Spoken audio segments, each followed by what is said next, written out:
Hi, everybody. Happy Tuesday. I'm laughing because if you just saw us on Instagram, I did an Instagram live with Joelle. We were trying to practice doing it from different locations. So, because, we have Tyler in Richmond and Joelle here, and I'm back and forth. And sometimes we want to all three get on at one time. So look forward to that. It was a little goofy, but we did manage to do it. So we'll do it in the future.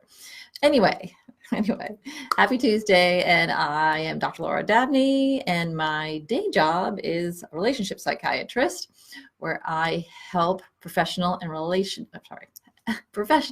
executive men with their relationship problems, blah. But in this context, I am coming to you hoping to build a bridge between me and those of you out there who are having emotional relationship problems and feel too anxious, too nervous, too busy, too whatever, to pick up the phone and give us a call. Hoping that I can soothe some of that for you over the internet here. And for one day for you, so you'll be able to then pick up the phone. If you're ready to do that now, it's 757-340-8800. And if you're not, this month, I'm going to talk to you about intimacy dreams. A very popular topic with my patients and people at parties and anybody who finds out I'm a psychiatrist. So I thought I'd go ahead and share that with you. But also, I had Cosmopolitan actually wrote me and asked me for my take on some of that. So hopefully that will get published and we will keep you posted on that. So that's exciting stuff. Okay, so intimacy dream. I'm not using the three-letter word because I don't know if I can. So it's intimacy dreams. And what do they say about us and our relationships? Well, they say quite a lot. However, what they say is not literal. And some people, I know people have learned this, but they forget it or they don't believe it or whatnot. But remember, all studies have shown that you are not so much in control of your environment and what you do as your unconscious is. Okay, so your unconscious is playing much more a role in your life than you know or maybe care to admit, but it's there, people. It's very, very active, and that's what comes out in our dreams. That is your unconscious talking to you. So it's a wonderful source. It's a wonderful way to get to know yourself better if you can listen in a certain way. So that's why shrinks love dreams. And I'm just not just night dreams, but daydreams too are also really informative. So it's very important. It's definitely telling you about you, but it's typically a side of you you don't want to admit. Okay, so typically it's stuff that's been shoved down there and it's wanting attention, or it wants some fresh air, or it wants, to be recognized.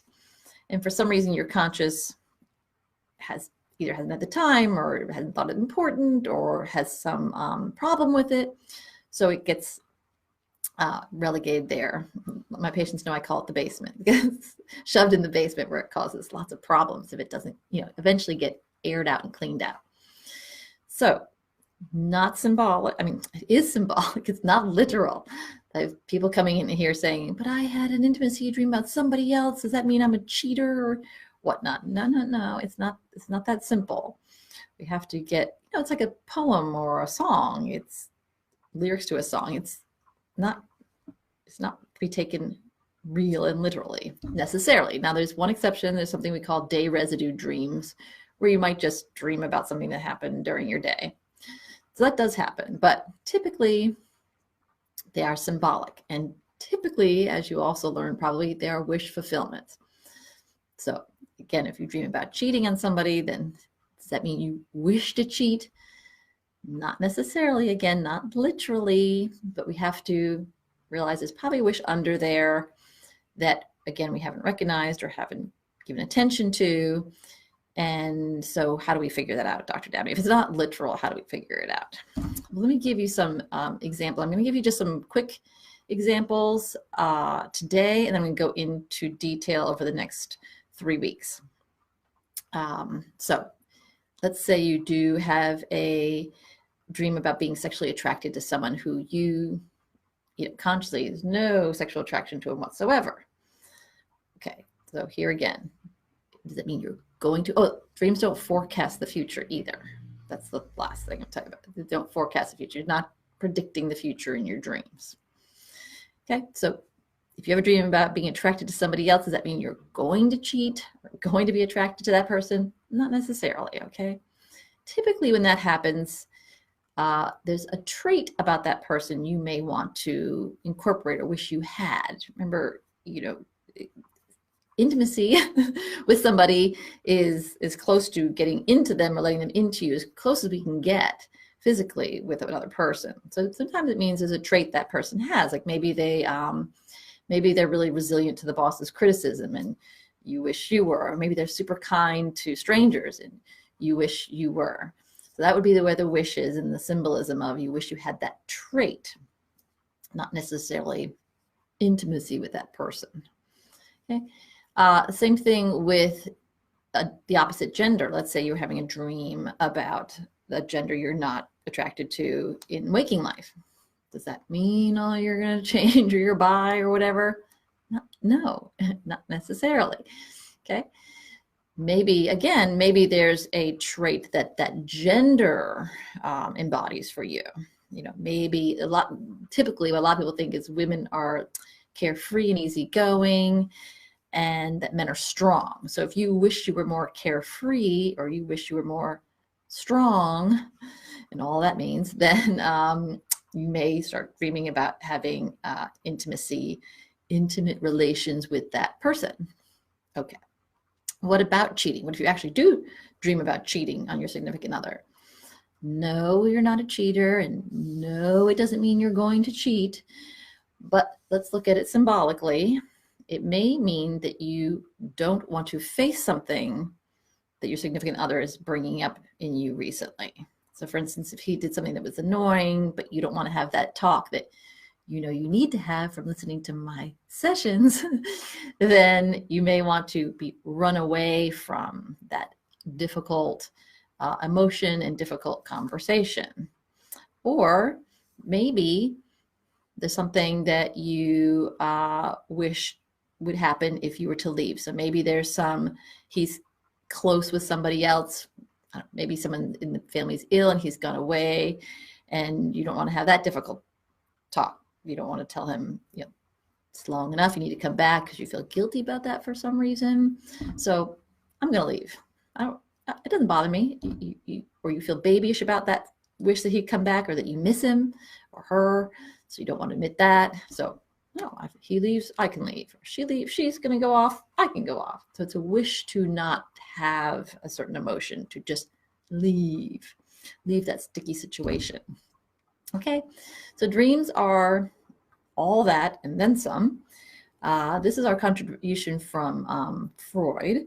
No one likes to talk about Freud anymore. He's fallen out of favor, but you know, no one even knew this. No one even knew there was an unconscious before Freud mentioned it. So we got to give him credit where credit is due, because dream work has become much more interesting, and we've learned a lot about ourselves from the unconscious in dreams. So how can you help yourself with this? What I typically recommend is journaling with a cause, because a lot of people recommend journaling, but journaling in and of itself isn't that insightful. At least I haven't found. But if you're journaling with a purpose, it can. So in other words, to figure out the symbolic meaning behind something, you have to do what we call, again, a Freudian term, Freeassociate. You have to be able to just take the filters off and just let your mind roll. Where does it go? So in our example about the gender, for instance, if you're having intimacy in a dream with another gender than you are typically attracted to, you know, put that in a dream journal, what have you, but then let yourself either write or on a recording Freeassociate to males or females and see what you write down. What adjectives do you come up with? What phrases? What what do you associate? What terms do you associate with that gender? And just keep on writing without filtering, or speaking without filtering, and then go through the list. And is there something on there that that you have wanted to embody, or you have wanted to have, but somehow feel you shouldn't, couldn't get? It's really quite an amazing experience to have someone do that with me. Sometimes people bring theirs into session, or they'll just free associate on the couch, and all of a sudden they'll go, oh, that's it. It's very rewarding to finally discover, oh, that's right. When someone criticizes him, the men in my office, they just let it go. They don't even care. It doesn't bother them. I get so hurt and resentful and feel so bad, and I wish I weren't like that. And so you can really, again, learn a lot about yourself if you do that free association. Go through the list and see what's there. You'll be surprised. And let me know. Do that and let me know. Write that into me, dabneyoffice@gmail.com, because I'd like to hear about it. And it's a lot of fun. So please join me next week. We will talk about a specific dream that a patient of mine has had, and how we interpreted it and how it fit into their relationship. Good talking to you. See you next week. Again, if you're ready to call, 757-340-8800, or you can always just type in here on Facebook. Thanks.